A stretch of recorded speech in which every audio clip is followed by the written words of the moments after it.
The flames reached higher than anyone in Republic, Washington had ever seen, licking the night sky with angry orange tongues that threatened to consume everything in their path. Nora Kelly stood at her second-floor window, pounding her fists against the locked door, her throat raw from screaming for help as smoke billowed under the doorframe. Outside, the townsfolk gathered in horror as Donovan's hotel, the pride of Republic, burned with ferocious intensity. Lucas Zanetti watched the scene from across the street, his heart hammering against his ribs. He'd only been in Republic for 3 months, working cattle at the Horseshoe Ranch, but he'd noticed the auburn-haired schoolteacher every time she'd come into town. Now, her terrified face illuminated by flames, she was trapped in that inferno. "Someone's still in there," he shouted, throwing his hat to the ground and sprinting toward the burning building before anyone could stop him. It was 1885, and Republic was still finding its footing in Washington territory. The town had grown quickly since silver had been discovered in the nearby mountains, attracting miners, merchants, and hardworking folks looking for a new beginning. Lucas had come for different reasons to escape memories and build something new from the ashes of his past. "You can't go in there, boy," Sheriff Tanner called after him. "The whole place is about to come down." Lucas ignored him, pulling his bandana up over his nose and mouth as he crashed through the front entrance. The heat hit him like a physical blow, and he dropped to his knees where the air was marginally clearer. The grand staircase that led to the hotel rooms was partially ablaze, flames devouring the ornate woodwork that had made Donovan's the finest establishment between Spokane and the Canadian border. Upstairs, Nora was losing hope. She'd been staying at the hotel for just 2 nights while repairs were made to the roof of the schoolhouse where she normally lodged. A simple dinner in her room, a book by lamplight, and then she'd smelled the smoke. When she tried to leave, the door wouldn't budge. Whether warped by heat or deliberately locked, she couldn't tell, but it had transformed her temporary haven into a death trap. She grabbed the wash basin and threw the water against the door, but it made little difference. The heat was becoming unbearable, her lightweight cotton nightgown offering no protection. Desperate, she tied the bedsheets together and secured them to the bedpost, preparing to attempt an escape through the window. Lucas navigated through the blazing lobby, his lungs burning with each breath. The smoke was disorienting, but he'd heard from the crowd that Miss Kelly was in room 204. He took the stairs 2 at a time, ignoring the cracking of timber beneath his boots and the falling embers that singed his shirt. The second-floor hallway was a tunnel of smoke, punctuated by flickering orange light. Lucas crawled forward, counting doors until he reached 204. He could hear frantic movement inside. "Miss Kelly," he shouted, his voice barely carrying over the roar of the fire. "Stand back from the door." Nora froze at the sound of a voice. "Hello, help me please, I'm trapped." Lucas stood and rammed his shoulder against the door. It didn't give. He tried again, throwing his full weight against it, feeling the wood splinter slightly. One more try and the door broke inward, revealing Nora standing by the window, her face streaked with soot, her eyes wide with terror and hope. "Come with me now." Lucas extended his hand. "The building won't stand much longer." Nora hesitated only for a moment before grabbing his hand. "The door was locked from the outside," she said, her voice trembling. "Someone wanted me dead." The gravity of her words hit Lucas even as he pulled her into the hallway. This was no accident. "Stay low," he instructed, pulling her down to the floor. "The air's clearer here." Together they crawled toward the staircase, but a terrible groaning sound stopped them. The ceiling above the stairs collapsed in a shower of burning debris, cutting off their escape route. "This way," Lucas said, pulling her toward the far end of the hallway. There must be another way down. They found a narrow servant's staircase, less grand but mercifully, less engulfed in flames. Lucas went first, testing each step for stability before allowing Nora to follow. Halfway down, a beam fell, grazing Lucas's shoulder. He stifled a cry of pain and pressed on. They emerged through a door into the kitchen, where the fire was just beginning to spread. The back door stood just 20 feet away, but flames blocked their path. "We'll have to run for it," Lucas said, removing his leather vest and draping it over Nora's shoulders and head. "Keep this over you." "Ready?" Nora nodded, her eyes reflecting the dancing flames. "Ready." They ran, feeling the heat intensify to an almost unbearable degree as they passed through the heart of the fire. Lucas kept his arm around Nora, shielding her as best he could. His shirt caught fire on one sleeve, but he didn't stop until they burst through the back door into the cool night air. The moment they cleared the building, a tremendous crash sounded behind them as a significant portion of the hotel collapsed inward. People rushed forward from where they'd gathered behind the building, someone throwing a blanket around Nora's shoulders while others helped Lucas extinguish his burning sleeve. "Miss Kelly, thank God you're alive." Dr. Morgan pushed through the crowd. "And you, young man." "That was either the bravest or the most foolish thing I've ever witnessed." Lucas didn't respond, his eyes locked on Nora's face. In the glow of the fire, despite the soot and fear, she was beautiful. "Someone locked her in," he said finally, turning to Sheriff Tanner, who had made his way to them. The door was locked from the outside. A murmur went through the crowd. Sheriff Tanner's face darkened. "Are you certain?" Nora nodded emphatically. "I tried the door the moment I smelled smoke. It wouldn't open. Someone wanted me dead, Sheriff." "Let's get you both to the doctor's office," Sheriff Tanner said, his hand moving instinctively to rest on his holstered pistol. "We'll sort this out once you're tended to." As they were led away from the inferno that continued to consume what remained of Donovan's hotel, Lucas couldn't shake the feeling that this night was just the beginning of something much larger. He glanced at Nora, who was watching the building burn with a mixture of horror and disbelief. "I don't even know your name," she said suddenly, turning to face him. "Lucas Zanetti, madam. I work at Horseshoe Ranch." "Nora Kelly," she replied, though he already knew her name. Everyone in Republic knew the new schoolteacher who'd arrived from Boston 6 months earlier. "I owe you my life, Mr. Zanetti." Before Lucas could respond, Nora swayed on her feet, overcome by the night's events and the smoke she'd inhaled. Lucas caught her before she fell, lifting her easily into his arms. As he carried her toward the doctor's office, the burning hotel illuminated their path like a massive torch in the night, casting long shadows before them. Dr. Morgan's office was soon crowded with concerned citizens, but he shooed them away, allowing only Sheriff Tanner to remain as he examined his patients. Lucas had suffered burns on his right arm and shoulder, along with smoke inhalation, but his injuries weren't life-threatening. Nora had fared slightly better physically, protected as she'd been by Lucas's efforts, but she was deeply shaken. "You're both lucky to be alive," Dr. Morgan said as he finished bandaging Lucas's arm.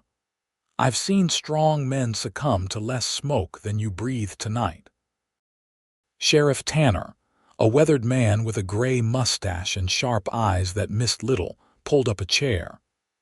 "Miss Kelly, I need to understand what happened.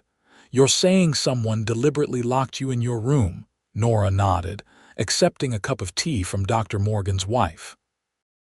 "I had dinner brought to my room at 7. I read for a while, then prepared for bed. It must have been around 9:30 when I smelled smoke. When I tried to leave, the door wouldn't open. Did you see anyone unusual in the hotel earlier? Anyone who seemed interested in your comings and goings?" Nora considered the question. The hotel was fairly busy, but I didn't notice anyone paying particular attention to me, although—" She paused, remembering something. "There was a man I didn't recognize watching me during dinner. He was sitting in the corner of the dining room." "Can you describe him?" Sheriff Tanner pulled out a small notebook. "Tall, well-dressed, dark beard.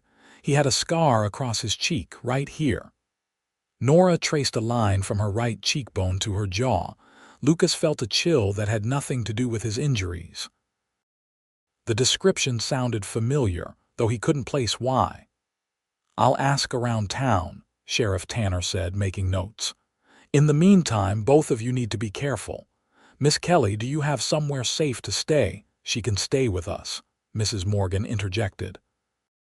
"We have a spare room, and I'd feel better keeping an eye on her after what she's been through." "Thank you," Nora said gratefully. "All my possessions were in that room, my clothes, my books, everything." Lucas cleared his throat.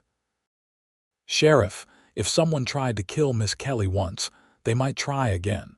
Shouldn't there be some protection for her?" Sheriff Tanner nodded slowly. "I was thinking the same thing. I'll assign Deputy Willis to keep watch at the Morgan's house, at least for a few days until we figure this out." Lucas wasn't entirely satisfied. Willis was young and inexperienced. But before he could voice his concerns, Dr. Morgan insisted that both patients needed rest. "You can stay here tonight as well, Mr. Zanetti," the doctor offered. "That shoulder needs to be monitored." Lucas reluctantly agreed, though his thoughts were already turning to what might have motivated someone to target Nora Kelly. He'd heard nothing but praise for the young schoolteacher since arriving in Republic. What enemies could she possibly have made, as doctor? Morgan showed him to a small examination room with a cot. Lucas caught Nora's gaze. There was fear in her eyes, but also a resilience that impressed him. She gave him a small, grateful smile before Mrs. Morgan led her away to their home adjacent to the doctor's office. That night, despite his exhaustion, Lucas slept fitfully.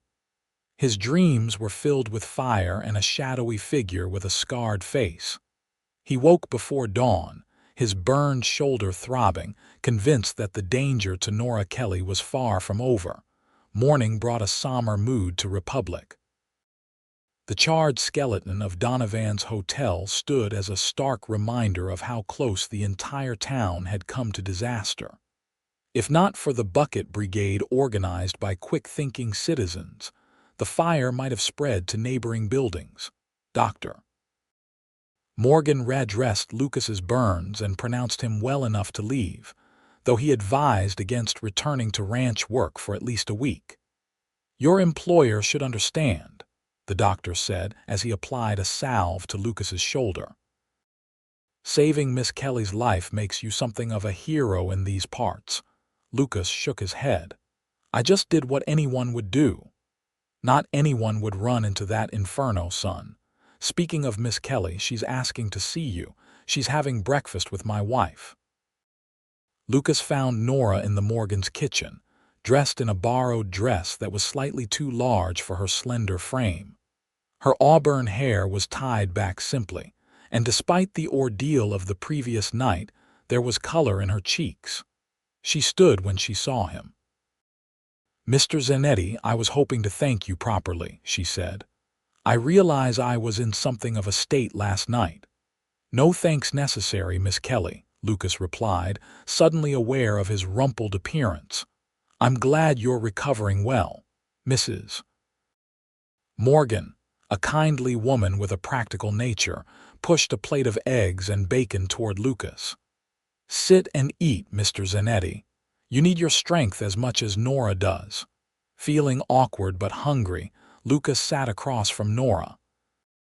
For a few minutes, they ate in silence, both acutely aware of each other's presence. "Sheriff Tanner came by earlier," Nora said eventually. "He's been asking questions around town about the man with the scar.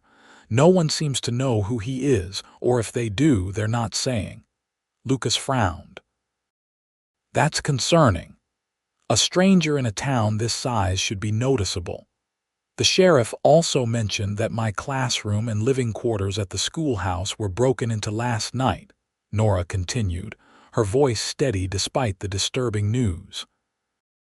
Nothing was taken, but my things were searched thoroughly. Lucas put down his fork. Then whoever tried to kill you isn't finished. They're looking for something. But I have nothing of value, Nora insisted. I'm a schoolteacher from Boston who came west for a position. My life is hardly mysterious. There must be something, Lucas mused. Something you might not even realize is significant. Nora's brow furrowed in concentration.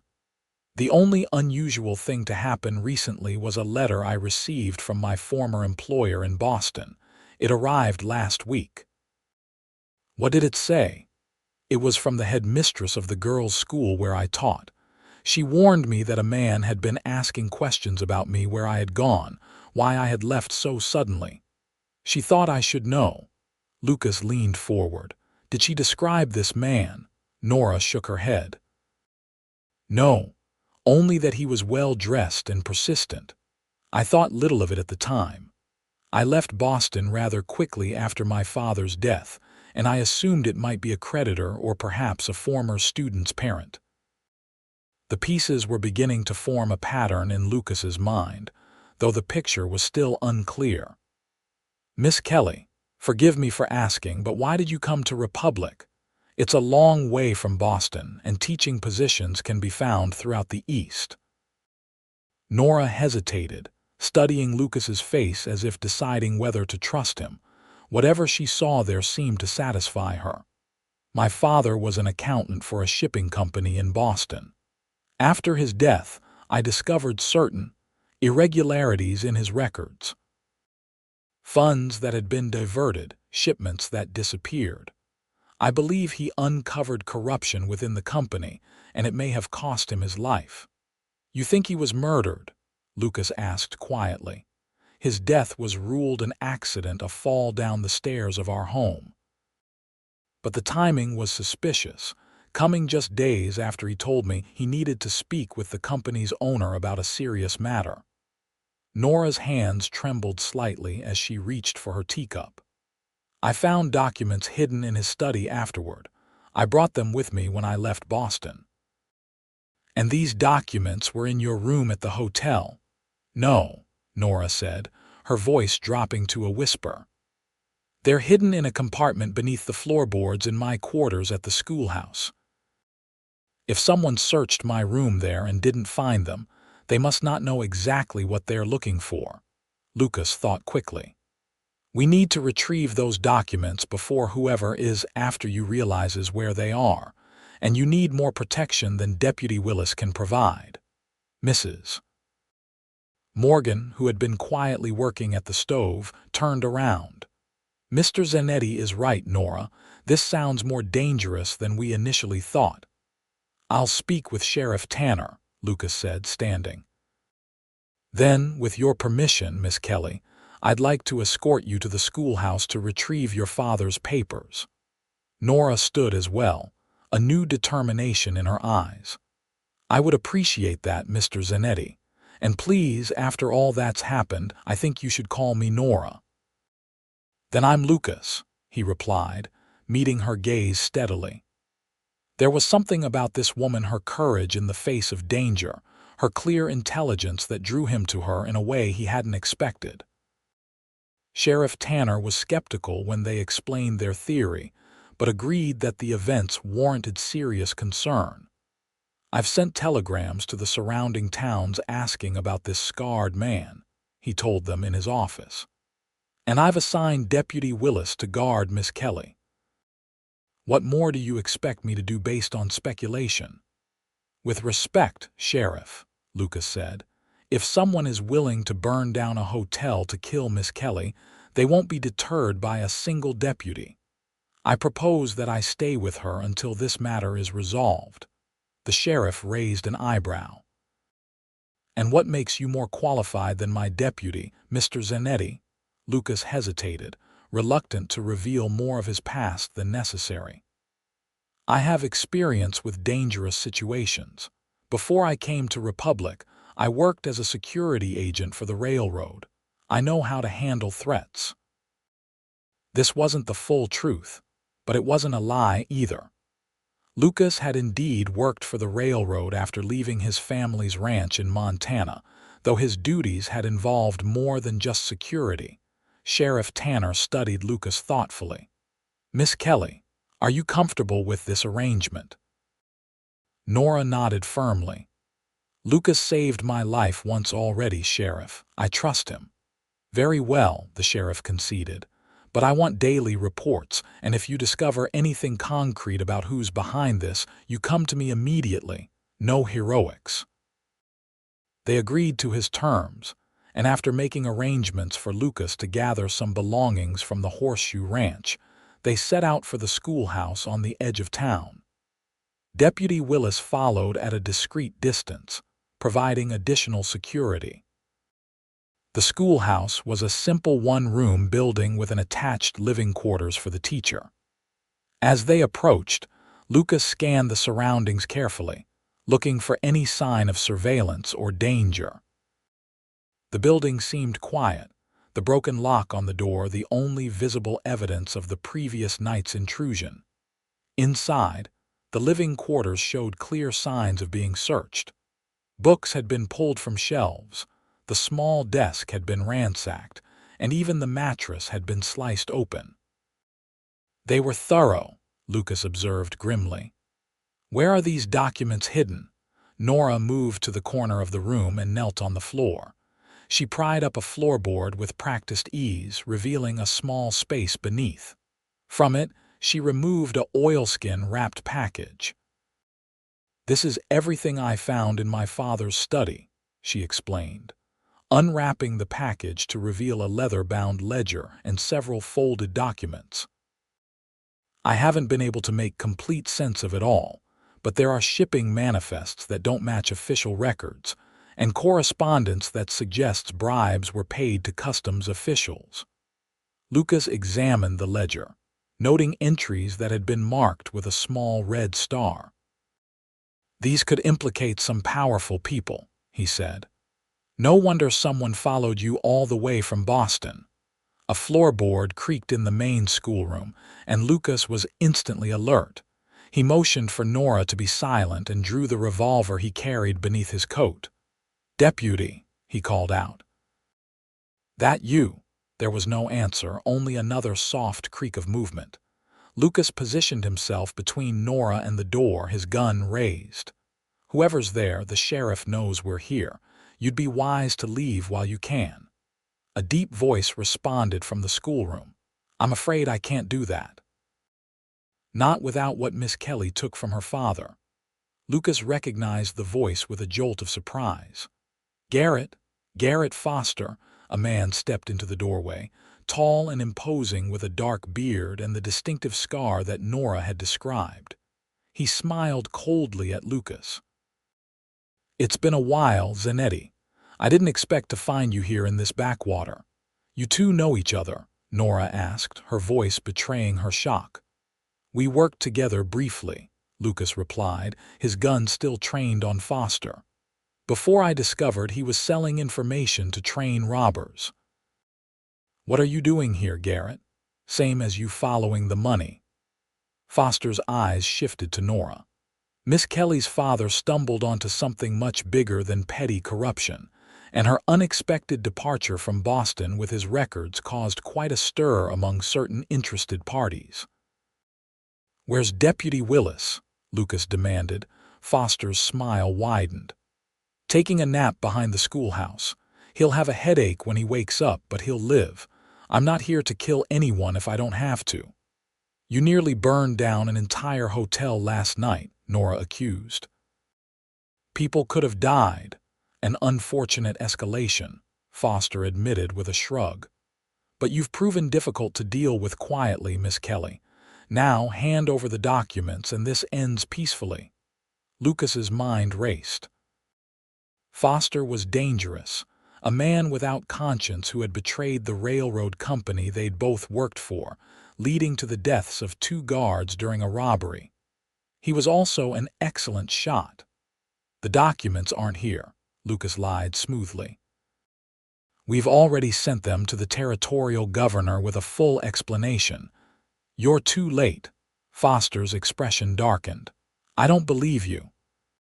Search them, he commanded, and for the first time, Lucas noticed a second man entering the room behind Foster, a wiry individual with a nervous demeanor but steady hands on the shotgun he carried.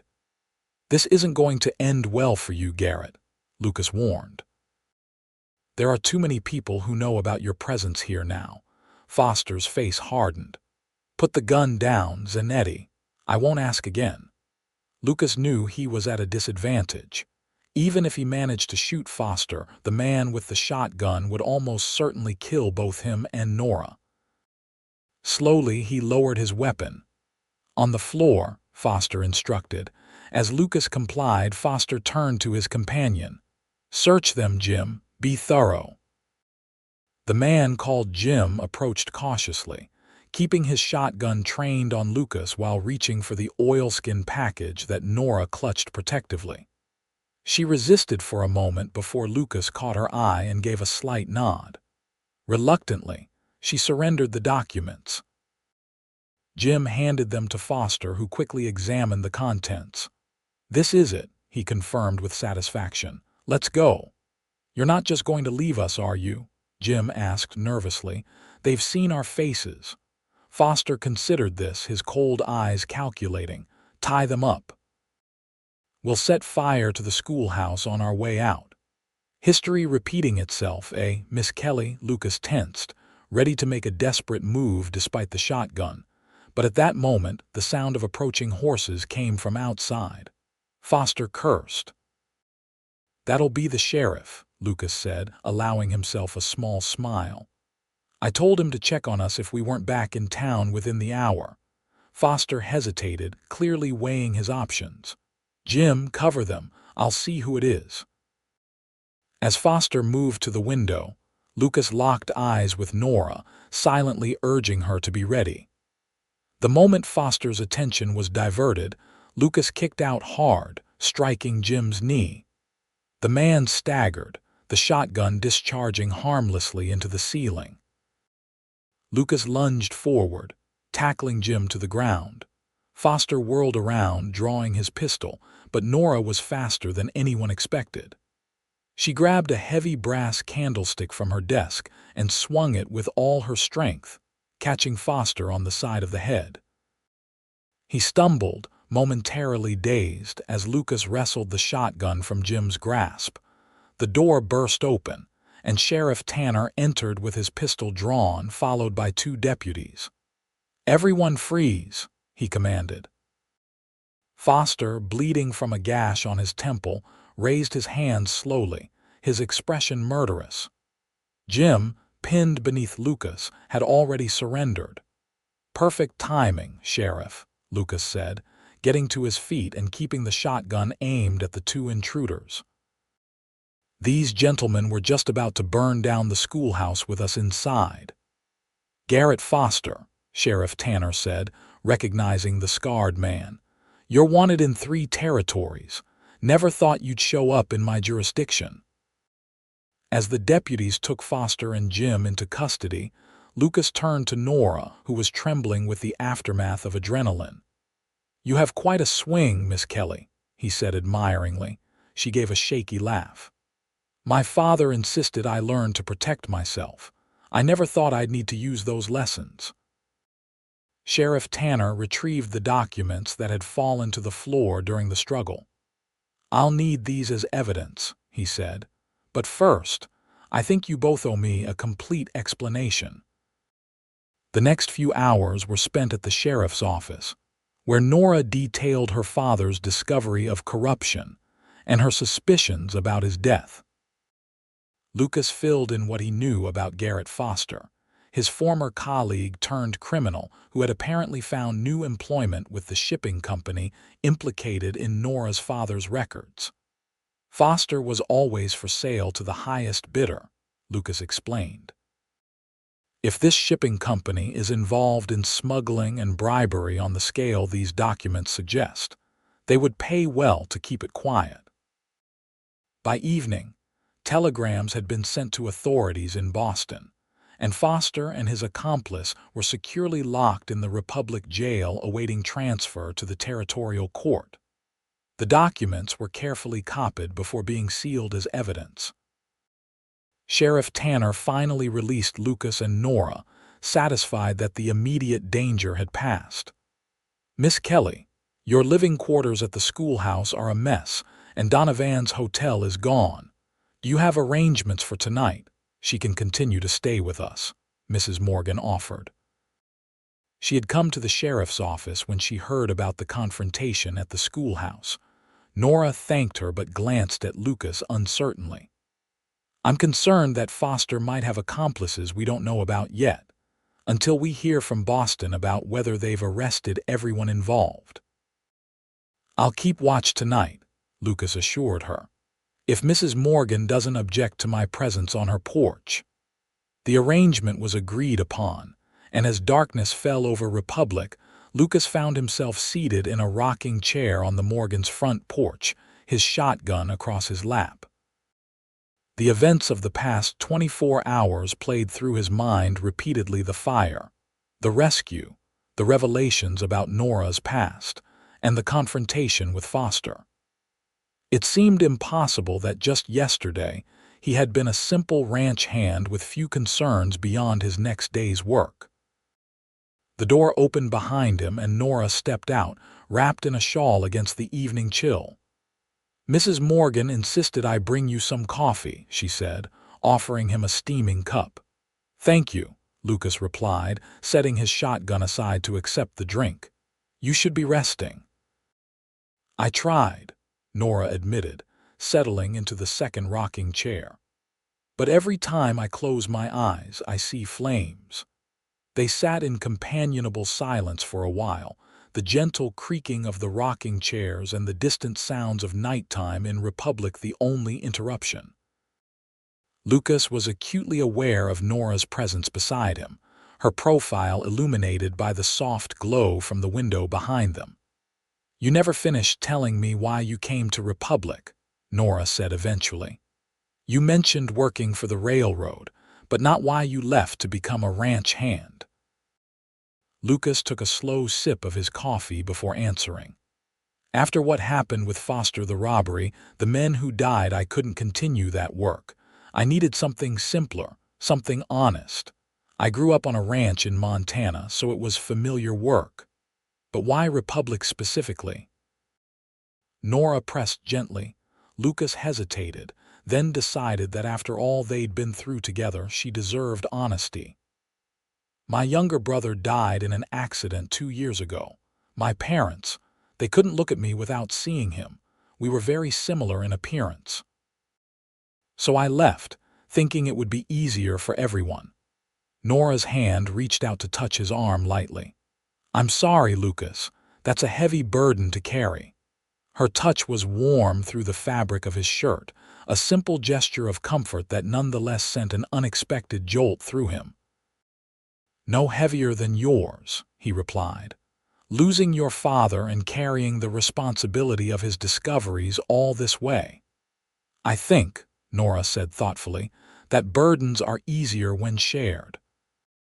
Her words hung in the night air between them, carrying more meaning than their simple arrangement of letters might suggest. Lucas found himself studying her face, the determination in her eyes, the gentle curve of her lips, the strength evident in every line of her countenance. "Yes," he agreed softly. "I believe they are." The moment stretched between them, weighted with unspoken possibilities, until a sound from the street drew Lucas's attention back to his duty. It was only a stray dog, but the interruption broke the spell of intimacy that had begun to form. Nora stood, gathering her shawl more tightly around her shoulders. "I should try to sleep again." "Good night, Lucas." "Good night, Nora," he replied, watching as she disappeared inside. Long after the door closed behind her, Lucas remained awake, his thoughts no longer solely focused on potential threats, but increasingly occupied by the remarkable woman he had pulled from the flames. Morning brought news from Boston. The territorial telegraph operator delivered a message to Sheriff Tanner, who shared its contents with Lucas and Nora at the Morgans' breakfast table.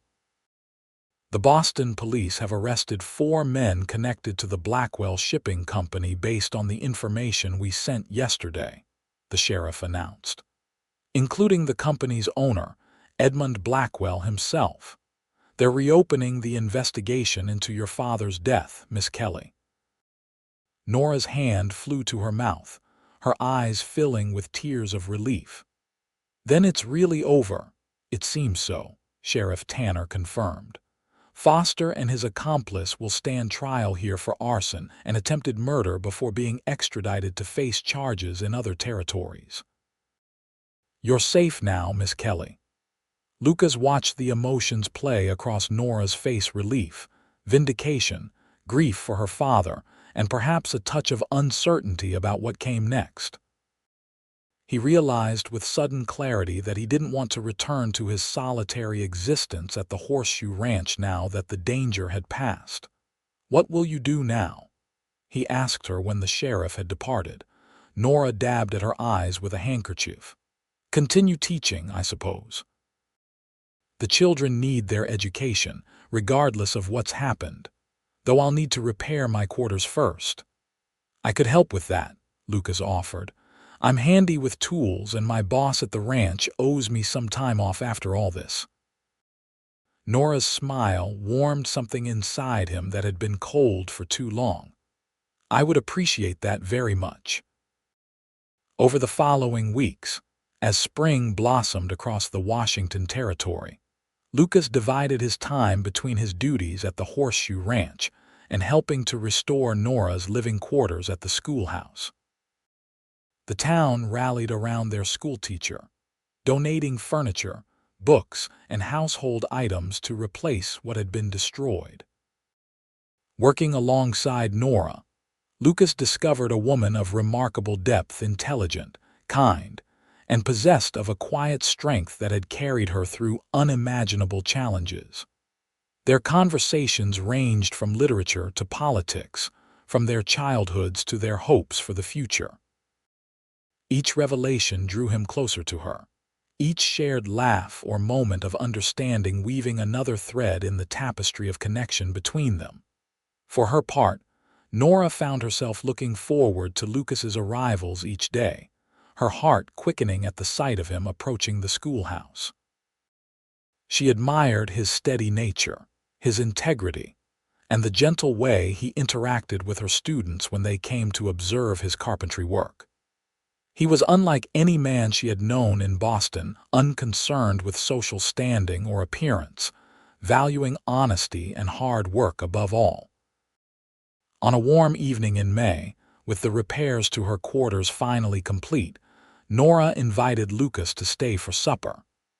She had spent the afternoon preparing a special meal to thank him for his help, nervous as a schoolgirl despite her 26 years.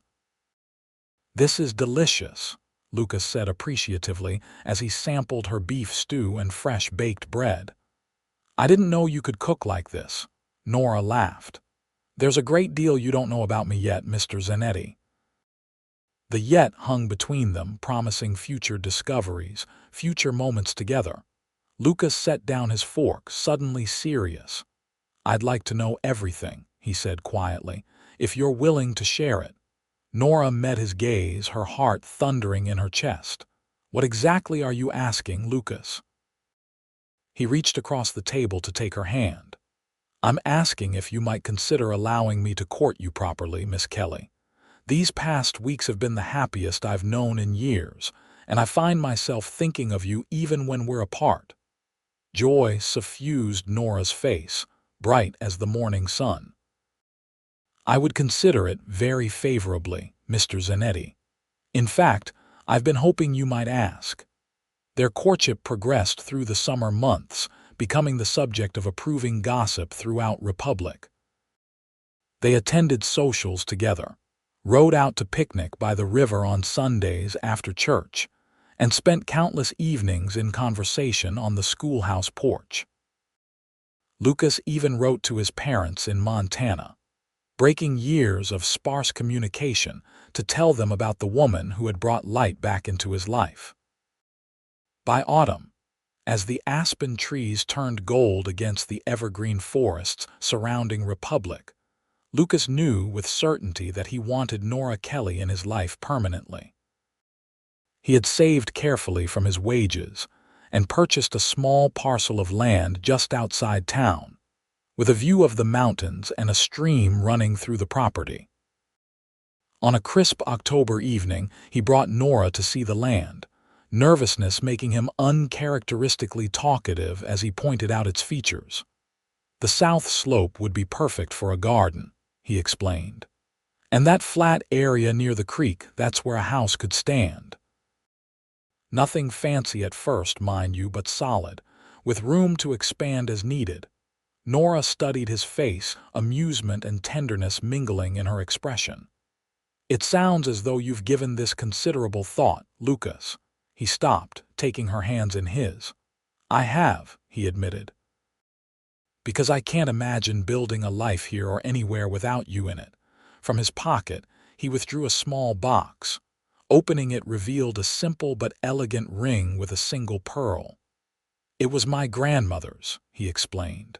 "Nora Kelly, would you do me the great honor of becoming my wife?"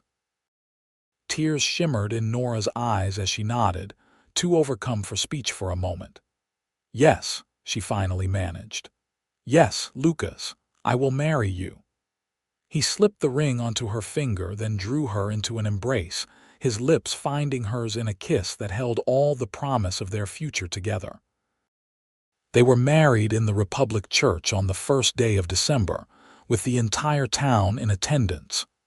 Sheriff Tanner gave the bride away, and Mrs. Morgan wept happy tears throughout the ceremony. Even Lucas's parents made the journey from Montana, their initial reserve melting when they saw the joy their son had found. The following spring saw the completion of their home on the land Lucas had purchased.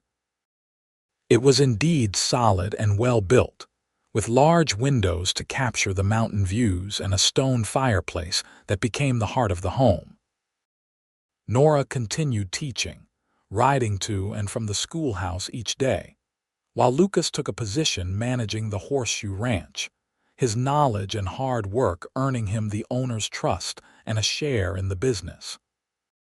Word eventually reached them that Edmund Blackwell had been convicted in Boston and sentenced to prison for his crimes, including arranging the murder of Nora's father. The news brought Nora a sense of closure, allowing her to finally put the past to rest and embrace her future fully. That future expanded in the summer of 1887 when their son, Thomas James Zanetti, was born, his lusty cries filling their home with new joy and purpose. Lucas, holding his son for the first time, felt a completeness he had never imagined possible before meeting Nora. "He has your eyes," Nora observed from her bed, tired but radiant with maternal pride. "And your determination," Lucas replied as the infant gripped his finger with surprising strength. "He'll be a force to reckon with." As the years passed, Republic grew and prospered, as did the Zanetti family. A daughter, Elizabeth, joined them in 1889, followed by another son, Michael, in 1892. The house expanded accordingly, with Lucas adding rooms as their family grew. Nora eventually retired from teaching to focus on raising their children and managing the increasingly productive garden that supplied not only their family, but also provided extra produce to sell in town. Lucas's partnership in the ranch flourished, providing them with a comfortable living and the security that had once seemed so elusive to both of them. On warm summer evenings, they would often sit together on their porch, watching their children play in the yard as the sun set behind the mountains. During one such evening, on the 5th anniversary of their marriage, Nora leaned against Lucas's shoulder with a contented sigh. "You ever think about how differently our lives might have gone if Donovan's hotel hadn't burned that night?" she asked. If you hadn't been there to save me. Lucas considered this, his arm tightening around her shoulders. I believe we would have found each other somehow, he said finally. Some connections are meant to be, regardless of the path. Nora smiled, turning to press a kiss to his cheek. Such a romantic notion from a practical man. You've changed me, he admitted with a smile of his own. For the better, I hope. As you have changed me, she replied. I came west running from danger, never expecting to find such happiness. From inside the house came the sound of Thomas calling for his mother, a minor crisis requiring parental intervention. Nora rose, pausing to touch Lucas's face tenderly before going to attend to their son. Lucas remained on the porch a moment longer, watching the first stars appear in the darkening sky. He thought of the night he had run into a burning building to save a woman he barely knew, driven by some instinct he couldn't name at the time. That act of courage born of the moment had led him to the greatest treasure of his life, a family, a home, a love that sustained him through every challenge. The scars on his shoulder had faded over time, but the memory of that night remained vivid not for the danger or the fear, but for the moment he had first looked into Nora's eyes and felt something fundamental shift within him. From those flames had risen something enduring and precious, something that continued to warm him long after the fire had turned to ash. As Lucas finally rose to join his family inside their home, he offered a silent prayer of gratitude for fire that had nearly claimed them both, but had instead forged an unbreakable bond, and for the courage they had found together to build something lasting from the ashes of their separate pasts. Years later, when Republic celebrated its 25th anniversary as an incorporated town, Lucas and Nora Zanetti were honored as founding citizens whose story had become woven into the fabric of local legend. The tale of the cowboy who ran through flames to save the schoolteacher trapped in a burning hotel was retold at the celebration, embellished over time but still recognizable to those who had lived it.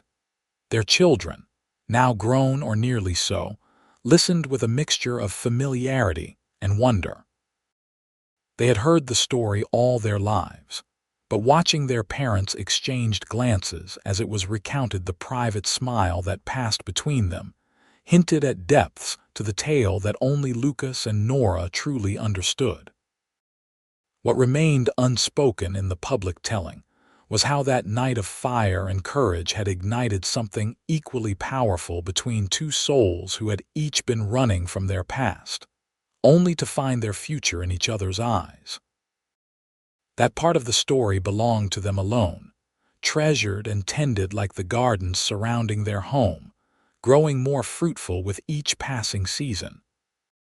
And on nights when the mountain winds blew cold against their windows, Lucas and Nora would sit before their hearth, hands intertwined, finding in each other's presence the same warmth and safety they had sought since that first desperate night, a love tempered by fire, stronger for having been tested, and enduring as the mountains that watched over the home they had built together.